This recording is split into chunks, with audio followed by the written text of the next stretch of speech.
Howdy, it's Bourbon Bill, and tonight, a very special episode. We're going over a distillery never before reviewed on this channel. And I'll give you a hint of where it's from.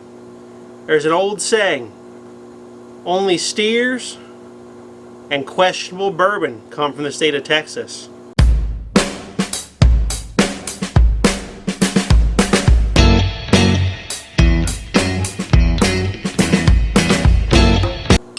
That's right. It's the flashy rodeo belt buckle equivalent of bourbon, Garrison Brothers Balmorhea. No, you did not have diarrhea. This is Balmorhea. Or probably Balmorhea, probably how they wanted to be pronounced, something like that. But tonight, got my cowboy hat on here. We're going to review this for you. It's a big shout out to Will. Thank you again, Will, for sending this bottle. He was a big contributor to the Advent calendar, so appreciate the support of the channel, sir.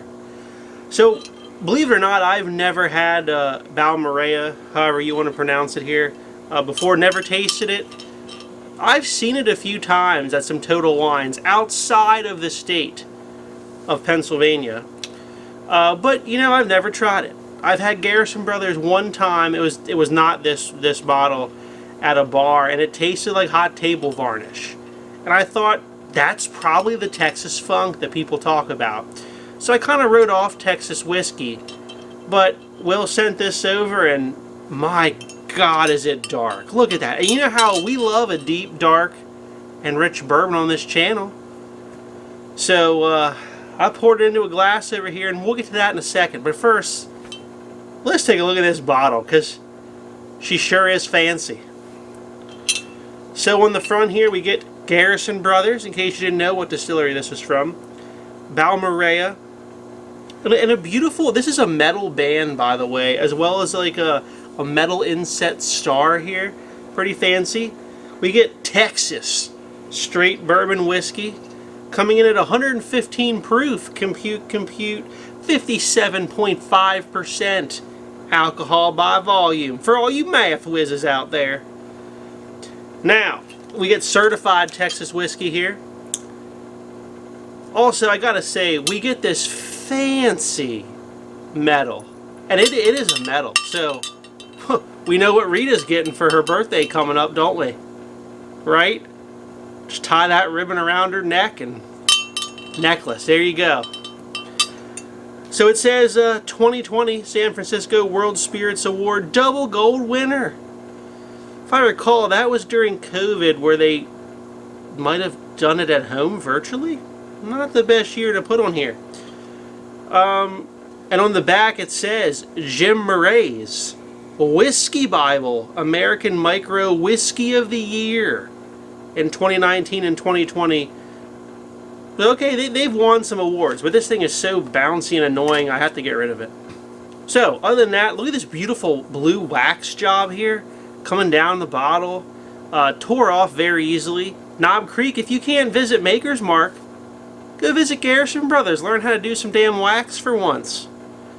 Now, on top here, look at that. They embossed a star into this bad boy for, like, you know, the Lone Star State. Here on the side we see corn variety, food grade #1 white. Well, we're damn sure glad that ain't cattle feed grade, aren't we? From farms in South Texas. Nice geographic location. We get a bottle number here. Doesn't matter. Release date 2022. So, and newer release. On the side here we see, it gives us great pleasure to bring you our beautiful Balmorhea bourbon. This magnificent, Texas straight bourbon whiskey is bold but majestically crafted, having been aged not once, but twice, in 2 completely different oak barrels. The result is a perfectly balanced, rich bourbon flowing with crimson candy flavor. Can't say I've had crimson candy before. I don't know what that tastes like. And then lastly, on the back, we get a little bit embossed here in the glass. Says, "Good bourbon can change the world." Well, that's true. That's true. And then born and bred in High Texas. So High Texas is where Garrison Brothers is. Beautiful bottle. Love the bottle. Can't say enough good things about it. the other neck tag, it gave us a little bit more information. It says 5-year-old bourbon whiskey, aged 4 years in a new American white oak barrel, and then transferred to another new American white oak barrel for an additional year. So it's a 4-year and then a 1 year. So 5 total years. Tasting notes, they give us some of those here, and we'll read them. Bourbon candy. Again, haven't had that. With frozen fudge sickle bars. Amaretto coffee. Is that like a spiked coffee? They put a little amaretto in there? Is that what they drink in Texas? Someone from Texas watching this, comment on that. Pecan brittle. And more. Like they and more. The tasty note is just more. And there you go. Handcrafted from the finest gourmet grade ingredients. Okay. I guess everyone else is using cattle feed corn. But without further howdies, let's get into it. Color. A+ for the color. Look at that bad boy.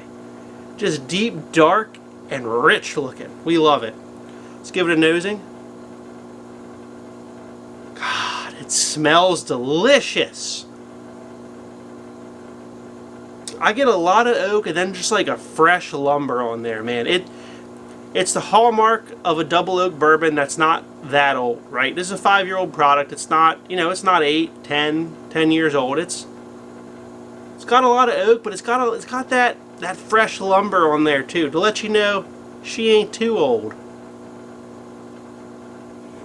It is a sweet nose as well.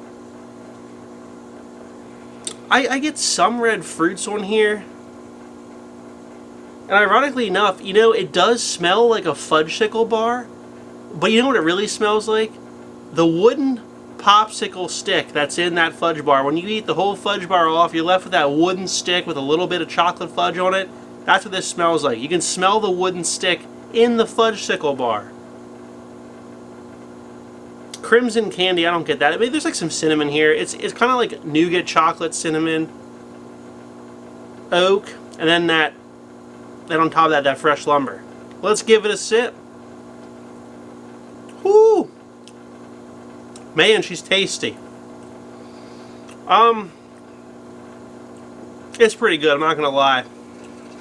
My first experience with Texas whiskey was a bust. This has really brought me around.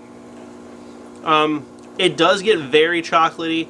It is very oaky, and then the finish is long, good heat in the chest, and there is a generic wood note that carries through, which, I don't know. Texas is hot, so stuff ages faster, so I don't know if they aged it longer, if that would go away. I wouldn't mind if the wood note was dialed back a bit. Let's take a second sip. Oh yeah. She's very sweet. Very drying on the palate. If you are not a dry bourbon fan, this is not for you. Because it just, all the moisture disappears out of your mouth. But it is dang delicious. I like it. It's big, robust flavors. Like I said, it's just oak, wood. There's a little bit of barrel char in there. I get like a cinnamon chocolate in a way, but not overly done. And that's kind of what it is. It's what I kind of expected. Rating wise, what would we give this here? Well, we have to take into account the price. So MSRP on this bottle is around $180. Now I've seen upwards of $2, I've seen like $170. So the bottom line is it's a little expensive. Okay, so is it worth that much? Probably not. It's probably not something that I think is worth above $150. Does it drink special? Does it drink delicious? Absolutely. Take our last sip here. What do I think the price should be? I think the price would be good at about $125. That's where I feel like you wouldn't be too obnoxious over that price. And it would still feel special. And I know it's from a smaller distillery. So rating tonight, we're going to give it a B+. If it had been a little bit more affordable, it would have been an A. Flavor rating wise, it definitely deserves an A from me. But tonight we're going to give it a B+. Because of the price, takes it down a little bit. So if you've been scared off from Texas whiskey, from even Garrison Brothers' other offerings, like I said, I've had another Garrison Brothers before. Hot table varnish was the only note discernible, and it was terrible. But the double oaking here really elevates the flavor profile, and I think it's worthy of a try. But definitely, if that's expensive, so if you don't want to spend that much, for sure try it a bar before you pull the trigger on it.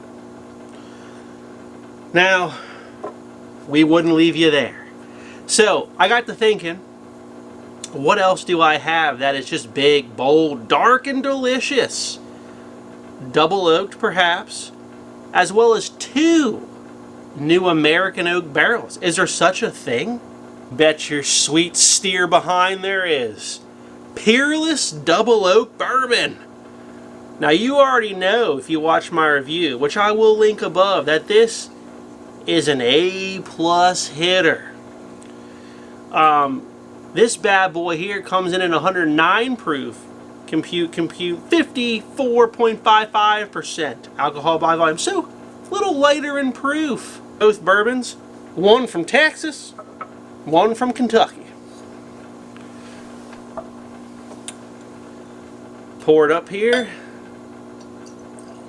Now I'm going to use another clear glass simply to compare the color. So try to stick with me here. I know this gets confusing. So this is our Peerless, and this is our Balmorhea. Oh, guys, I think the Balmorhea is a little bit darker, which I thought the Peerless was dark as could be. So there's no age statement on the Peerless. I would hazard a guess. It's 4 to 6-ish. So I'm going to say the age range probably very similar on these two. The Peerless, though, is about a hundo. So not quite half price for the Balmorhea. I got the Peerless here. Let's give it a nosing.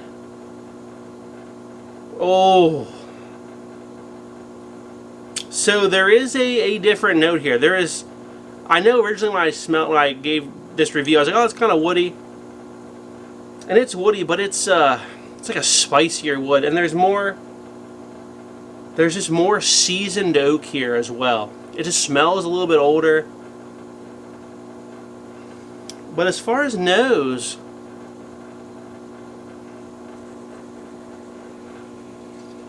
when you smell them back to back, this smells older, and this starts to come out with that more woody note, the youthfulness woody note in this one.